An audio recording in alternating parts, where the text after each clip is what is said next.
Okay, I think people are starting to roll in, Sid. Yeah. Oh, hi everyone. Please let us know in the chat where you guys are joining from. And I guess we'll get started in 5 minutes. We'll wait for everyone to come in. Yeah, by the way, I'm currently not in Montreal. I'm in San Francisco in California. Actually, the weather is really nice. It's sunny today, finally. Sid, how's the weather in Montreal? It's pretty sad. It's going to start snowing this weekend. That's what they've predicted. Okay. It's not going to be great weather. We're going to go back to hibernation. Yeah, I'm looking forward to the snow though. Since I really like skiing, I'm looking forward to hitting the slopes.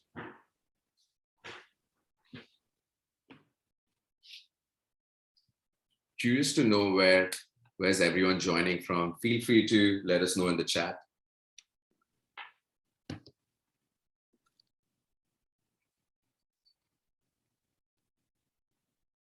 Sid, can you see my screen? Yeah.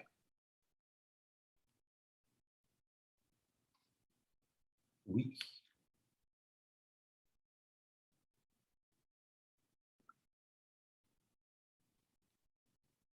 Nice.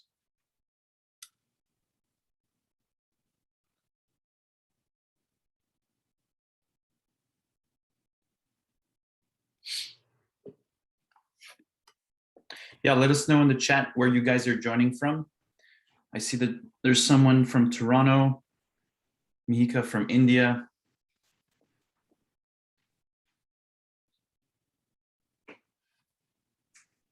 Namaste. So Okay, bud. Nice to see you here, bud.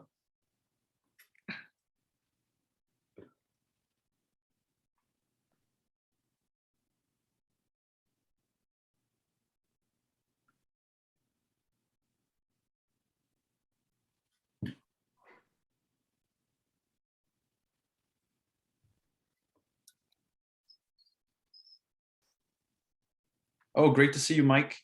Thanks for joining us. Okay, Sid, I think we can get started here since we have a pretty big presentation ahead of us. Awesome. I'll just go ahead.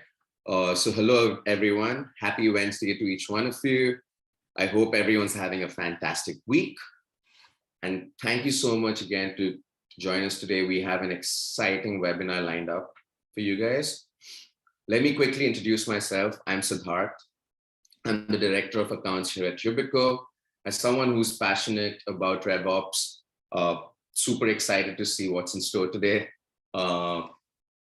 Today's speaker is Philippe Kwiatkowski. He's the CEO, co-founder at Ubico. Having successfully launched close to like hundreds, if not thousands of digital marketing campaigns, both inbound and outbound in nature, Phil today will be sharing us on some trade secrets. He's going to walk us through the process of who, what, when, how, especially when it comes to setting up your email campaigns in the B2B space. I'm quite confident by the end of today's session, all of us will have some actionable insights that we could implement immediately in our demand gen strategy, and have key takeaways such as why email is the most effective channel when it comes to unlocking new customer opportunities, the role that the very crucial role that prospect data plays in improving your conversion rates, authentic approach to content and copy and setting up your email cadences. Phil will also be discussing some popular outreach tools that are there in the market right now, which can be used for B2B outreach. We'll try to keep this session as interactive as possible. We'll have audience polls and Q&A at the end, so participation is highly encouraged. So without further ado, I'd like to call upon Phil, who'll be walking us through this session. Thank you, Sid. So yeah, if you guys have any questions in between, please feel free to use the Q&A or the chat, and Sid will pause me to answer any questions throughout the webinar. So I'm extremely passionate about email. So, at Ubico, we provide email automation tools. So for us, email really represents a sort of owned marketing channel. It's really the only place that you can own an audience and own a direct relationship with that audience. So it's extremely powerful, but it's actually extremely difficult to get right and to do really well at scale. But there's so many stories there's so many news pieces and articles and people for the last 20 years have been claiming that email is going to die, right? Slack was supposed to replace email. Well, it did replace email for a specific use case. It replaced email for internal communication, so messaging your coworkers. Also, emailing your friends isn't really a thing anymore. You'll just use an app like Messenger or SMS to message your friends. So email has been replaced in various use cases, but for B2B, for commercial relationships, it's still alive and actually growing. So email is the most preferred method of communication for business. 86% of professionals actually prefer to use email when communicating for business purposes. And during the pandemic, the CEO of MailChimp, he noted that email marketing activity has actually gone up, right? So more people, sellers like ourselves in B2B sales, we can't rely on in-person meetings, in-person conferences as much as we used to. So we needed to rely on digital mediums. So email was a really good medium to connect with your audience. So why, as a business, so if professionals prefer to use email, on the other hand, the ROI, so from a business perspective, from a business use case, the ROI of email marketing is actually higher than any other customer acquisition channel. So it's about $42 for every dollar spent, versus running ads on Google, running ads on Facebook, LinkedIn, doing SEO, doing banner ads, mobile. All those things cost more and are harder to achieve an ROI. So from an ROI perspective, it also beats other channels. And what we're noticing in the current behavior in B2B, there's sort of a couple trends that we're seeing globally, is that B2B buyers are getting younger. So more millennials and now Gen Z are having purchase power. So they're influencing B2B decisions. It's increasingly mobile. So people are searching for vendors through their mobile devices, and they're expecting personalization. In a world where you can order food and it arrives in 20 minutes, filling out a contact form on a person's website and waiting 3 days is simply not acceptable. So roughly 2/3 of the buying process is complete without ever really talking to a salesperson. So that means really 2/3 of it is the buyer just doing research on their own, looking at all of the digital assets on your website, and that's how they're kind of forming their opinions and narrowing down their options when it comes to purchasing software. So really, the last 1/3 needs to be your digital strategy. And overall, in sales and marketing, we used to just explain sales and marketing with the simple concept of a funnel. So at the top of the funnel, drive leads, and at the end of the bottom of the funnel, you have customers. And so you do a bunch of things in between to move prospects from the top to the bottom. That's sort of how it used to be.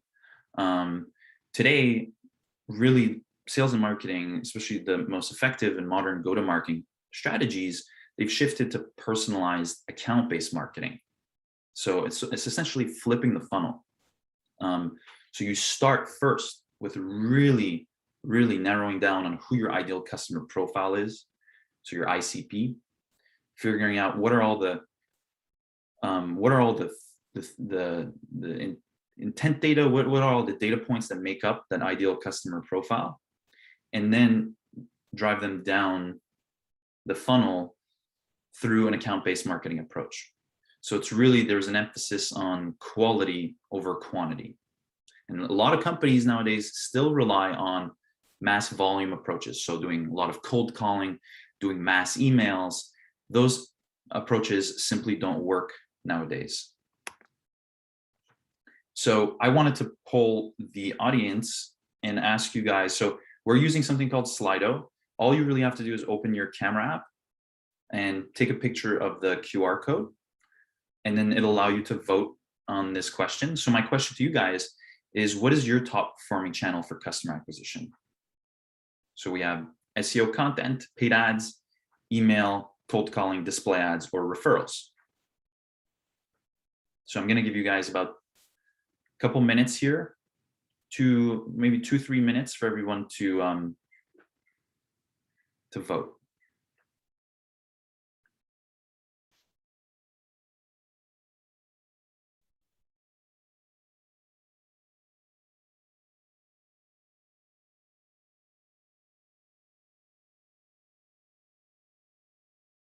Okay, email is really standing out here.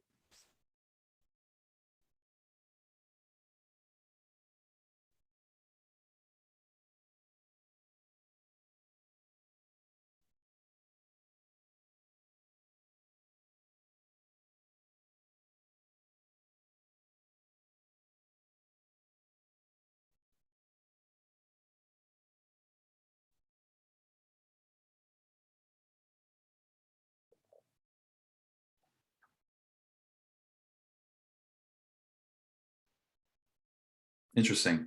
Okay, so it really feels like email is at the top here. 75% of you guys are saying that email is the top performing channel for customer acquisition. And then it's between SEO and referrals. It looks like paid ads, cold calling, display ads are not a top performing channel. That's sort of expected, right? Paid ads, like cold calling isn't probably the best to do as a first touch point in your funnel. However, it has its place. Calling your prospects has its place when they're in the middle of the funnel. So perhaps, you know, perhaps they've had a couple demos with your team, and you know, you're simply following up to follow up on the proposal. I mean, that obviously is a better way to move the prospect forward, is by calling them. But cold calling as a first touch point may not be the most effective. And then paid ads, super expensive nowadays. You know, we do it all as well. I mean, email is our primary customer acquisition channel, but we run paid ads as well, but they're not nearly as effective as email, simply because the cost per click over the last few years has been increasing dramatically, just because there's so many businesses competing online now that the cost for people's attention on Google and Facebook and LinkedIn have really, really skyrocketed. And the simple visual I use to explain to customers on the 3 kinds of leads you can generate is really the following: spears, seeds, and nets. All right, so spears is what email allows you to do. It's outbound sales. It's you're going fishing with a spear. So you're very precise, and you're trying to go very you're trying to be very precise with your targeting. Seeds is word of mouth. So this is you know, happy customers, maybe an affiliate program, a partner program. You're planting seeds, building relationships long term, and getting referrals that way. And then nets marketing is things like SEO. That takes longer, much longer. Usually an SEO strategy takes about a year for really to kick in and start generating results. So it's a lot of upfront work, writing content, ranking for that content, promoting that content. But once you have a huge base of content, it actually can be a very good net to catch to catch new leads.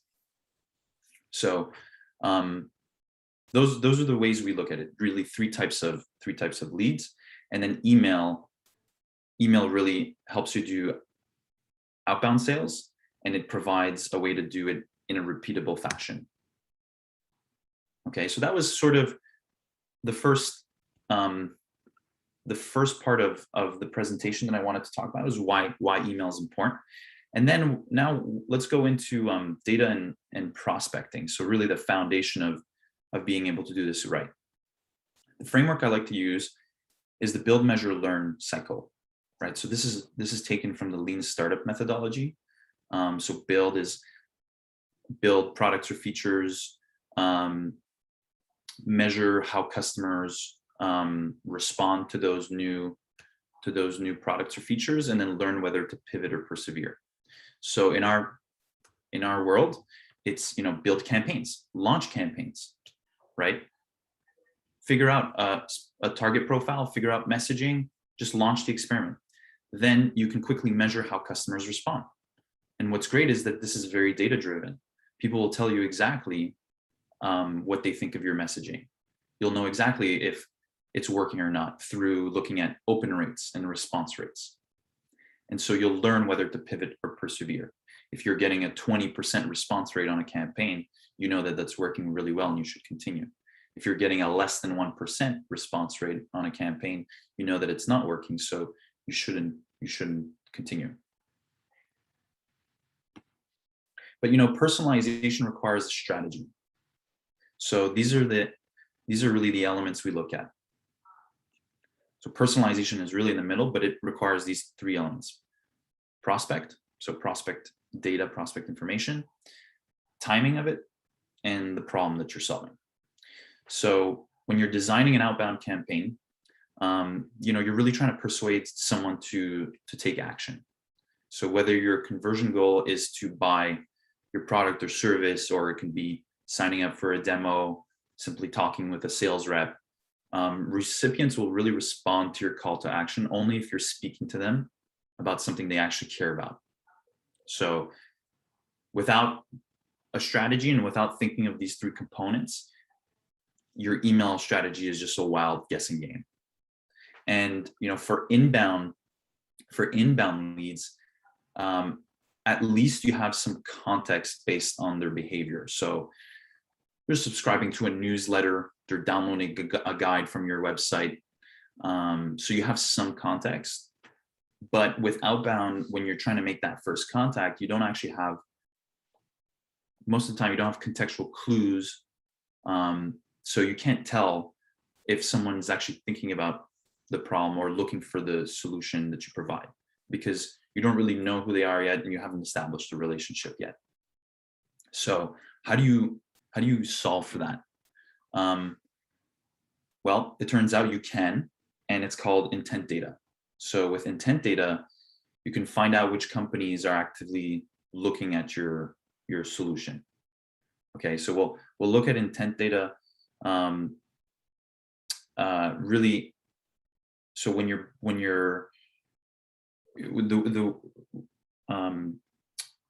are you looking at intent data is usually when you're doing what's called prospecting. So there are two big pieces to prospecting.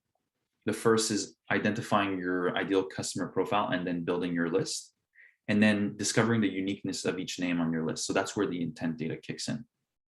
So the first are very simple data points, industry, location, what industry was your product developed for, where do you see its highest ROI? Once you know the industry, you could narrow down on the location that you want to target. So, saying that you want to get a customer from anywhere in the world and you want to dominate globally is not really a good, it doesn't really fit a narrow profile, so that doesn't really work. So you really have to think what location will be the most relevant to your product. What location is really the most profitable? Where is the demand? Then in terms of pain points, you need to figure out who in this gigantic pool of leads actually has the need for your product.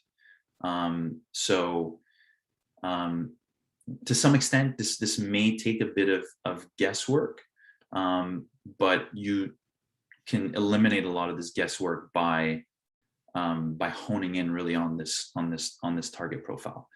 Other things like the company size. Are you going after small, medium-sized business, or are you looking to target the Fortune 500? Very different sales cycle when you're targeting the Fortune 500 versus an SME that is a 10-person company.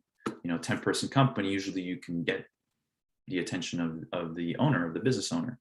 At a Fortune 500 company, it's really difficult to get in touch with the CEO. So actually, account-based marketing is even more important when you're targeting bigger and bigger companies. So those are the main sort of data points you should look at. And once you figure out, okay, who your ideal customer profile is, just to summarize, really looking at 3 key points globally for your ICP is which ones have the highest revenue potential.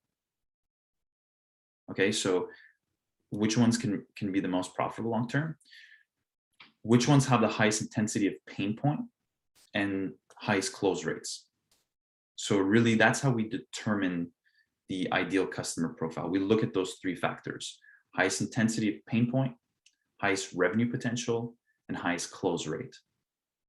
So once you've identified that ideal customer profile, you'll build the list, and you can do this in many different ways. You can run paid ads, or you can run various webinars like we're doing today. You can promote an ebook. There's many things you can do to capture leads. Then you make sure that the list is clean and it's ready to run an email campaign. And then you try to connect their need to your solution using intent data. And then usually when there's a response, you can then trigger your sales process.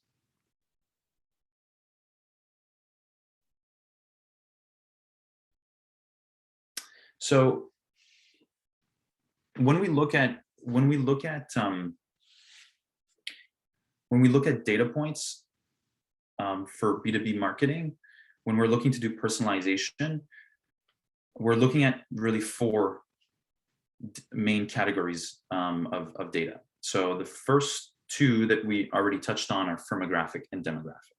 Okay, so those are the ones we already went through in the slide about elements of prospecting. Then the ones that are more intent data are actually the contextual and behavioral data points. So contextual could be like events that users are doing on your website. And then behavioral is also events that people are doing on your website, but they're actually taking action. So it's not really about tracking, but it's more about, did they take an action? So they requested a demo, they visited the pricing page 5 times, they signed up for a free account, they attended a webinar.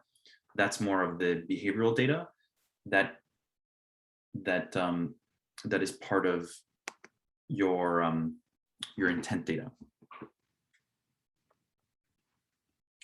So this is an interesting point here. Once you have those data points, firmographic, demographic, contextual, behavioral, then you need to launch campaigns. And then there's really 3 types of, the way we see it is really 3 types of email campaigns you can launch. The first is templated, the second is semi-custom, and the third is very custom. So at each level, you have different levels of customization. So what we've learned is that actually the one in the middle here, semi-custom, is best for email outbound. And I'll explain why. So the first is a very templated email, little customization, little personalization, and that can work when you're targeting SMBs, and generally when people are coming inbound leads. Okay, so it needs very little personalization. Semi-custom, it follows the 80-20 rule. So 80% of it is templated, 20% of it is personalized. This works really good for outbound. So when you're doing outbound, what we're talking about, when you're hunting with spears, or when you're going after like, you know, mid-market companies. And then custom is, it should be extremely personalized when you're going after really high ticket, you know, enterprise sales. So when your annual contract value is more than 6 figures, that, you know, that approach should be extremely custom, and the whole email should almost be, you know, typed out in a personalized way. And I'm just giving you guys here an example. So I was just curious to see if Jeff at Amazon.com, if someone actually would respond, and I did have his assistant respond to me when I reached out to Jeff to see if maybe he was interested in being an investor. But it was more for a joke, to see if actually I'd get a response, and I actually did get a response from his assistant. So even Jeff Bezos, even someone super busy, can, you know, take the time to respond to emails, because the truth is, everybody needs, you know, maybe Jeff Bezos isn't the greatest example, but every executive in any big company, they always need solutions to their top 1 or 2 biggest problems. So everyone, even across mid-market SMB, everyone needs solutions to their top 1 or 2 problems. So maybe problems number 3 to like 100, those can wait. Those are not important. But every business leader has a few top pressing problems that a software vendor can solve. So if you're really touching on the 1 or 2 big problem pain points that they have, you will get engagement, you will get a response. But, you know, the 10,000 uncustomized mass email that says, you know, let's grab coffee, or I'd like to learn more about your company, and you're not really, you know, you're not really making it contextual, you're not telling them why you're reaching out, those just won't work. So you really do need to personalize. Okay, so the timing piece here, so out of these 3 here, timing on the right here, that's really intent data. So intent data, the way we view it is, we look at clues that companies leave on the public web that indicate to us whether they're in market to purchase your product or service. So really finding relevant data points that indicate propensity to buy. And this can be signals on the web like job postings. This is actually a really popular one for us. Companies hiring for a type of position or role. So imagine that you're an SEO agency, okay, and you sell SEO services. Perhaps a good clue to look for is your company you're targeting, are they hiring SEO specialists? If they are hiring an SEO specialist, it probably means that they have an initiative internally around SEO. They've got a budget and they have a problem around SEO, and they're looking to fill it now because they're hiring someone now. So the timing is right. So that's a really good indication that you should reach out. And so our customers use this type of intent data, and the conversion rates are much higher because they're making it contextual. They're reaching out at the right time. And they're referencing, even in the email copy, they're actually referencing the fact that company is hiring for that role, and why it's you know, and why it's relevant for them as an SEO agency to solicit their services. So that's just one example. There's a few others, like leadership change. New executive usually means new initiatives, new budgets, companies that raise rounds of financing, the kinds of technology that a company uses. So this is called technographics.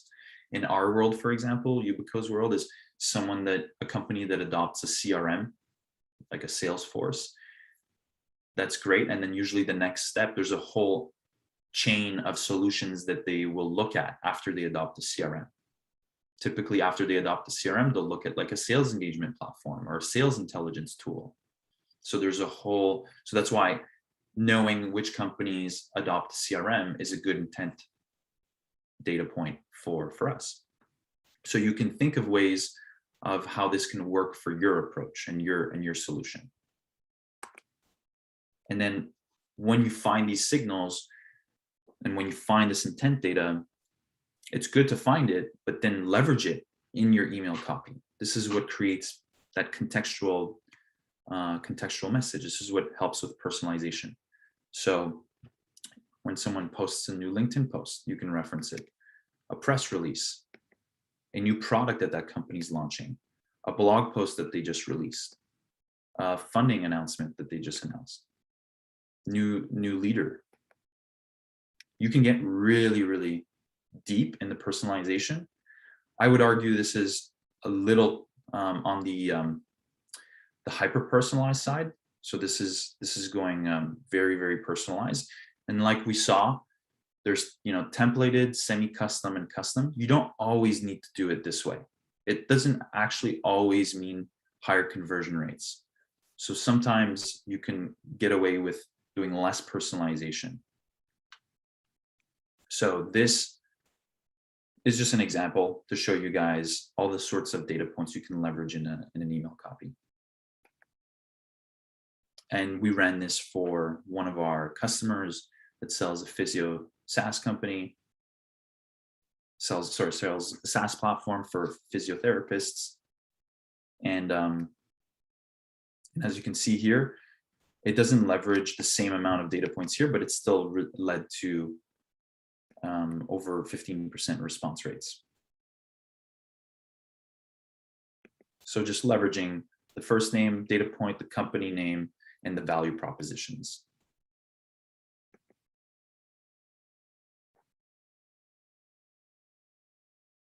And so if you want to get even more granular, you can leverage, you can, do these dynamic variables, these dynamic email templates where it actually, depending on the data point, so depending on if the role of that prospect is marketing and if the tech that they use is using Marketo, you can insert a whole paragraph that's specific to these two specific data points. So let's say this was role sales and the tech was using Salesforce, you can insert a whole different paragraph that actually would make it relevant to that prospect. So you can get extremely personalized here. And now I'm going to pose you guys a question. What are the top challenges when it comes? So we just talked about data. We talked about intent data, timing. Like, what are your top challenges when it comes to doing outbound email? Is it getting quality data on your prospects? Is it really the content and messaging piece? You're not sure what to say. Is it just lack of bandwidth, no time, no resources to do it? Or is it the lack of tools? So which out of the four are your top challenge? And Sid, do we have any questions from the audience? Yes. Some folks have been taking some really good notes. So maybe we can just take a few minutes to answer these questions because these are very cool questions that you'll like. The first one being how to create the best ICP. ICP is Ideal Customer Profile, what to consider and how to test it. Okay, so the question is how to create the best ICP, what to consider and how to test it. Yes. So what's funny about Ideal Customer Profile is even like in our experience talking to companies, like the two people in the same company will have two different definitions of their ideal customer profile. So it's very subjective. The sales department will have one version of who their customer is. Marketing will have a different version. Customer success is going to have a third version. No one's really aligned exactly on their ideal customer profile. So that's the first challenge, is there's misalignment.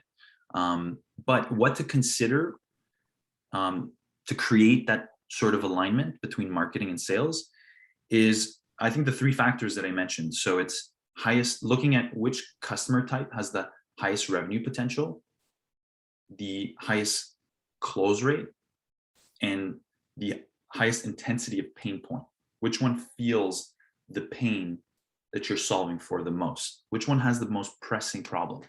If you look at those three factors, that should create that ideal customer profile. And how to test it? The best way to test it is you just launch. Too many people take way too long to just launch a campaign and just learn from the data that they receive. So the best way to test it is just to launch an email campaign and see how companies in the industry respond. Nice. There's one more question on these on that same. I think it's an extension to that question. What are the sources from where we can extract that kind of data you pointed out? Right. So there's a ton of sources. One is the just like finding, so using tools. We'll talk about some of the tools towards the end. But there's tools like Sales Navigator. There's a Chrome extensions like Lucia that can help you find those data points. More enterprise companies like ZoomInfo provide that sales intelligence. So those are the sources you can look at to find those data points. And or if you already have an email address, if you already have a database of emails, using something like Clearbit for data enrichment, or Crunchbase's API for data enrichment. Those are the kinds of companies that give you more of the demographic data points that we were looking at. Yeah, I think the third question is a bit unclear. If you could just rephrase this, I was just about to ask whoever posted this question, if they can just rephrase this.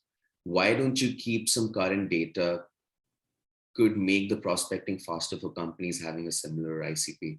Is that a question to Ubico, or if you could just rephrase this question, that'd be great. Yeah, not sure.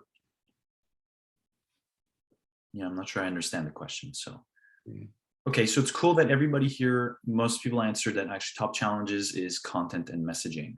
So great, that's what we're going to talk about next year, is the content and copy, because yes, we sort of touched on like the science part of all this, but so the intent data personalization is all the science, but then there's the art piece, which is what to say, so what to say and how to make it as authentic as possible. So really, step one, when you are launching these email campaigns, it's important to note that you should have a multi-channel and multi-touch approach. I mean, today's customer experience is multi-channel and multi-touch. So meaning just doing email is actually not enough. You have to do email plus other channels. So in this case, you're doing email plus social. So you send a prospect an email, or in this case, you're connecting with them on LinkedIn. You send them a short note, and then you reference the note in the email outreach. So they're receiving a message from you both on LinkedIn and on email. And the way you can draft this email sequence, really, there's three key components: an intro line, the value proposition, and then a call to action. So the intro line is you can reference that you're trying to connect with them on LinkedIn. Value proposition.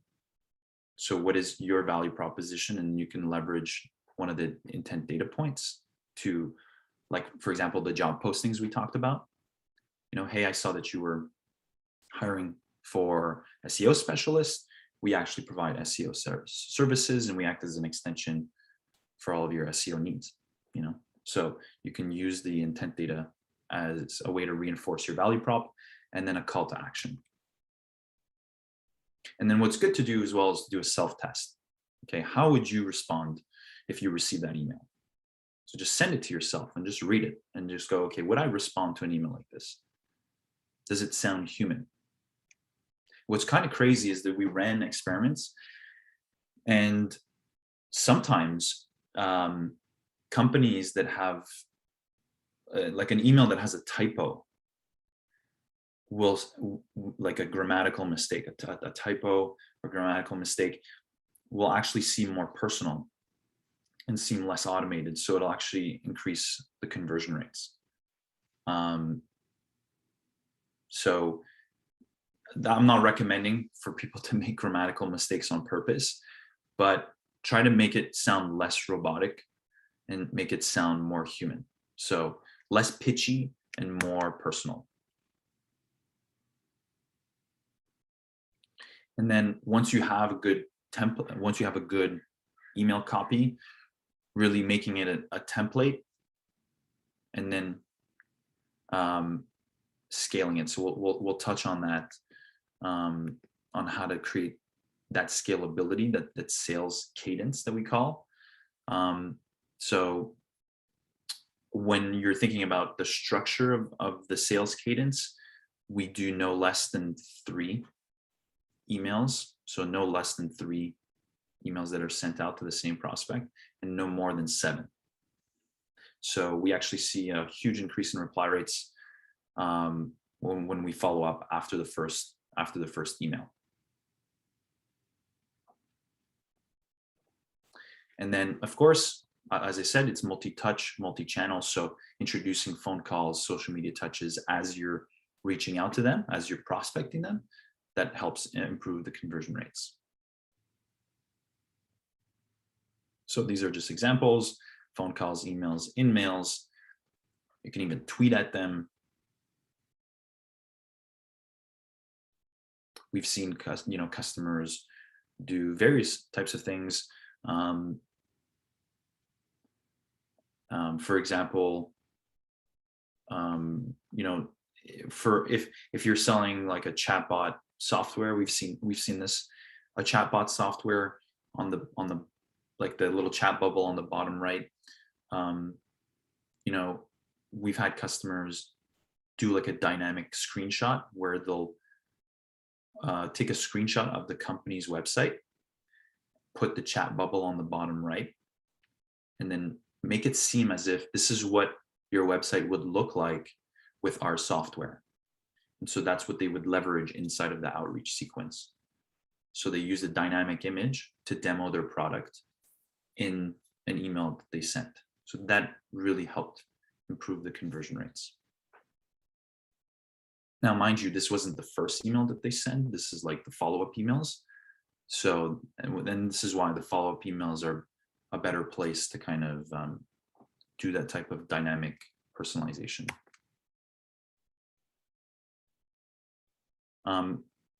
And what I would say as well is that no one really achieves these high reply rates on day one. It actually takes time. So from our experience, it actually roughly takes 3 months to identify the right kind of messaging that makes sense and resonates with your customer. So you have to go through this process of just experimenting and testing it.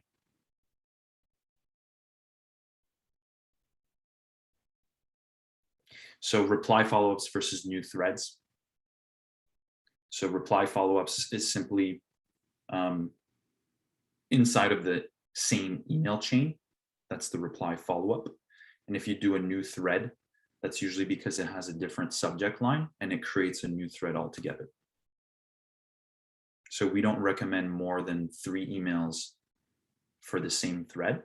So 3 follow-up emails in the same thread. Once you're at your 4th email, it should be in a new thread with a new subject line.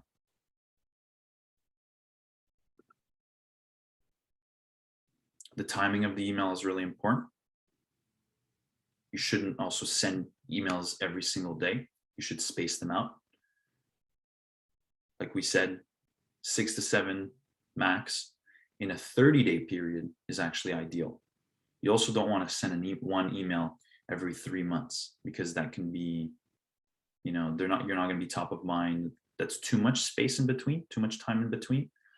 But 6 to 7 emails in a 30-day period is the right amount, and it's also what we've seen from our data to lead to the highest conversion rates. You should always be A/B testing to optimize opens and responses. So this is why email is a great channel to be able to do that, because you can quickly test different subject lines. So trying different combinations. So things like, should I leverage a data point in my subject line, or should I not leverage a data point in my subject line? Should it be very short in my subject line? One that works really well for us, for example, is quick question. And then first quick question, or quick question and then the first name of the prospect. So you can try these different things and see which combination actually works. Testing different value propositions, different positioning statements,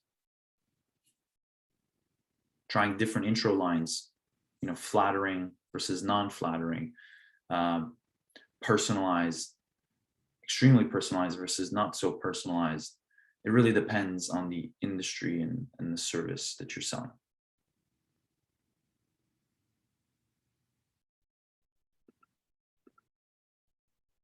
So the most important thing is just to get launched, and then you can look at the data. So observe the data, because that's what's giving you feedback. So how many prospects are opening the first email, and how many of them are opening the last one? Obviously, the conversion rate will keep going down as you send more emails. But then you want to make sure that there's still a response rate at every step. Okay, and then you can figure out, okay, which one out of all these has a greater response rate? Okay, it's the first one, so maybe the first call to action is the one that works the best, that gets a response. And then of course there's negative signals, like people opting out. So if you look at, and that's good data, by the way, people opting out and saying they're not interested is actually really good feedback. It's feedback in disguise. So people telling you they're not interested gives you feedback on your target profile. Maybe this isn't the right person to reach out to. Maybe this isn't necessarily your ideal customer profile. Or maybe you don't have to draw that conclusion immediately. Maybe you could just say, maybe it's not the right timing right now for that prospect. They give you a lot of feedback. We've seen customers get feedback like, hey, we're using a competitor. So they're actually getting market intelligence from the feedback. And what I would say as well is, when you're doing A/B testing, make sure there's enough of a sample size too. Sending only 100 emails and then drawing conclusions is not sufficient. So doing more than 100, preferably in the thousands of prospects, gives you more data and it's more conclusive.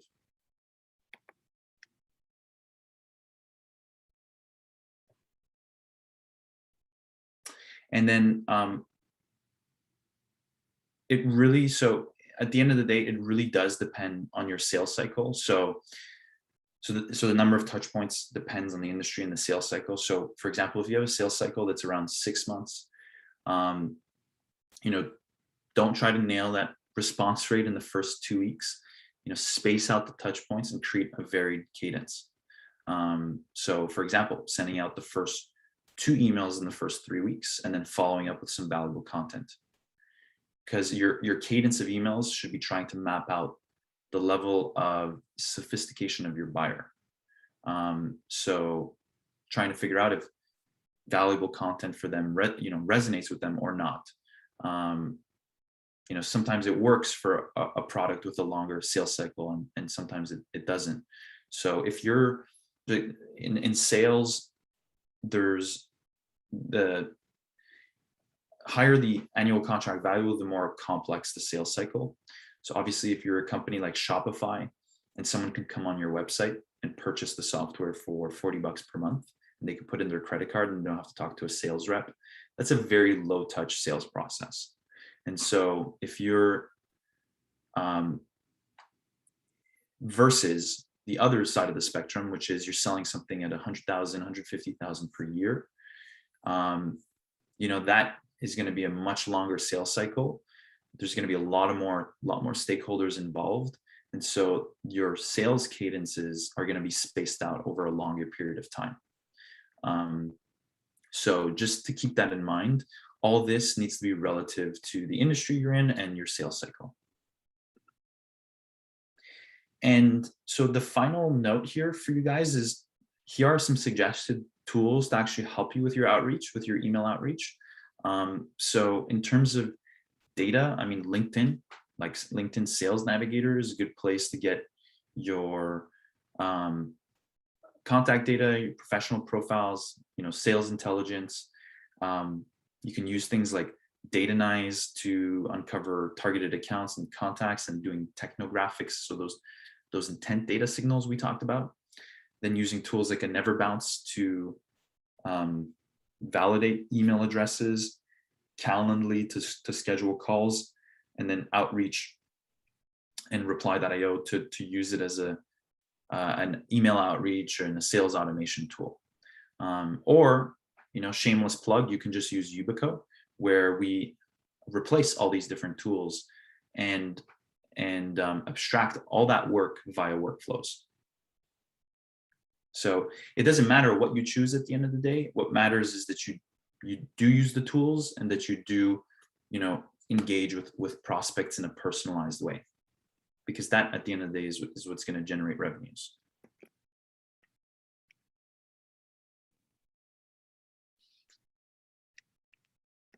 Awesome, Phil. Thank you so much. That was an amazing session. We have some questions coming in. I'm just going to slowly start reading them out for you. The first one is, you talk about reaching out to leads through multiple touch points. What are some best practices when it comes to combining these different outreach methods? Sorry, one more time? Yes. You talk about reaching out to leads through multiple touch points. What are some best practices when it comes to combining these different outreach methods? So I'm assuming the question is around like, what are the best practices when it comes to like variations in your touch points? Yeah, that's a good question. So having best practices, first of all, defining your cadence. So defining what is that cadence going to look like, which means how many touch points are you going to do in what period of time? And then what do those touch points look like? So it could be that your first touch point is an email, a cold email that's sent out. Okay. Then the second is a social touch point. So adding them on LinkedIn with a reference note referencing the email that you sent them. Okay, so that's the second touch point. The third can then be a call. So you actually calling their phone number and following up with them by calling them directly. So for us, for example, what works well is email as a first touch point, and then based on the people that open the emails. So we'll have open rates, and we'll actually know who's opening the email a certain amount of times. So if a prospect opens an email 20, 30 times, that usually tells us, okay, they're very engaged, they're very interested, they're coming back to the email, or maybe they forwarded internally into their team and other people on their team are checking the email. So that's engagement. So we prioritize those leads that open emails a lot of times from us, and then we touch them on LinkedIn and then call. So that's best practice for us, but it depends on your company. I would just say best practice is really figure out a cadence and then just run the cadence, test it, and then you'll see what the conversion rates are. I think it's again, as an extension to that, like the next question is, when talking about A/B testing and tracking metrics, how many emails do you typically want to send out before drawing any conclusions? Is there any sort of number of campaigns that you suggest or you recommend that we run before drawing any sort of conclusions? Yeah, I would say in the thousands. So it doesn't have to be 10,000, but it also can't be like 50. So I would say 1,000 is usually a good sample size to know, okay, these are the open rates on 1,000 people, 1,000 contacts. These are the response rates on 1,000 contacts. That's usually enough to draw a conclusion. So I would say 1,000. Yes, yes. There's another, so Tanner Walters has a great question here. How do you identify between real opens and spam checkers? Right. So open tracking. So not all, some people probably disable open tracking so you can actually know if they're open. There's many ways around this. Also, in terms of email deliverability, disabling open tracking, so not knowing if your prospect opens an email or not, actually does help with deliverability. So we can have a whole webinar on email deliverability, but the less open tracking you're doing, the actually higher deliverability. So you get to a prospect's inbox. And so it's a balance. It's a balance of different factors. So spam checkers are not, they exist in various email clients, but when you're targeting SMBs, less likely. When you're targeting like enterprise accounts, more likely for your email to be scanned before. But a lot of the open tracking software today takes that into account. So a lot of modern software today does take it into account, and it has to do with essentially a pixel that's placed inside of your email, and it's hidden as an image. So it's different than the common way of doing it, which is having like a tracking domain. So what I'm saying is the software has kind of evolved to prevent spam checkers influencing the open rates. Yes. Spam seems to be the theme of the afternoon. So how does one prevent emails from being marked as spam in terms of content, data? I guess that's the question. Yeah, so it really comes down to personalization. It's the target profile, and so it's the target profile and the copy. So the two main elements. If your message is relevant enough to the prospect, they won't mark it as spam. They'll give you feedback that they're not interested. They'll give you feedback that it's not a good time. They'll give you an objection, or they may be interested. So it has to be relevant enough. So that's the way you prevent being marked as spam, is you make it extremely relevant where the prospect doesn't feel the need to mark you as spam. Great. There's another question that's come in from Andreas. Do you find video outreach is a useful addition to your cadence? Yeah, so we haven't done much of this video outreach, but I've seen people do it, and it's more time commitment on your end, because you have to create a video that's general and you'll reuse that, or you make a custom video per prospect, which takes a long time.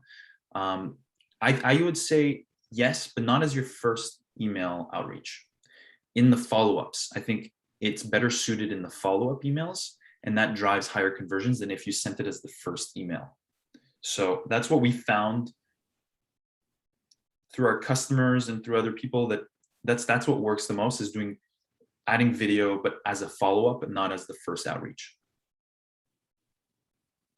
Great. I think that's all the questions we have. We have a couple of more minutes, guys. If anyone has any sort of questions in terms of B2B email outreach, we have the expert here. Awesome. Cool. Well, these were really good questions, guys. I appreciate everyone taking the time to come talk to us. Send us an email if you ever have more questions about email outreach, email deliverability. Like, we can provide a lot of resources. So if internally you're having any issues around this, we're more than happy to just send you resources and be as helpful as possible. So our inboxes are available. My email is phil@ubico.io. So yeah, I enjoyed the questions. thank you to everyone for joining. And hopefully we'll see you at the next webinar.